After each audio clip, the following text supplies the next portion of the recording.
இயக்குனர் இமயம் பாரதிராஜாவின் மகனும் நடிகருமான மனோஜ் மாரடைப்பு காரணமாக உயிரிழந்துள்ளார். இவருடைய மரணம் பெரும் அதிர்ச்சியை ஏற்படுத்தியுள்ளது.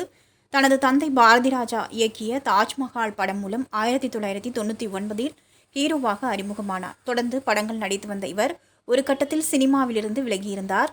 நீண்ட இடைவெளிக்கு பின் வாய்மை, ஈஸ்வரன், மாநாடு போன்ற படங்களில் நடித்து வந்தார். மேலும் மார்கழி திங்கள் எனும் திரைப்படத்தை கடைசியாக இவர் இயக்கியிருந்தார்.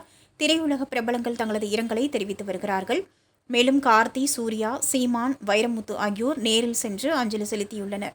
இந்நிலையில் தற்போது நடிகரும் தவேக தலைவருமான தளபதி விஜய் நேரில் சென்று மனோஜின் உடலுக்கு இறுதி மரியாதை செலுத்தி பாரதி ராஜாவிற்கு ஆறுதல் தெரிவித்துள்ளார். AVI மூவி மேக்கர்ஸ் யூடியூப் சேனலை லைக் பண்ணுங்க, ஷேர் பண்ணுங்க அண்ட் மறக்காம சப்ஸ்கிரைப் பண்ணுங்க. அண்ட் அது மட்டும் இல்லாம இந்த நிகழ்ச்சி பத்தின கமெண்ட் உங்களுக்கு ஏதாவது இருந்ததுன்னா கமெண்ட் செக்ஷன்ல கமெண்ட் பண்ணுங்க.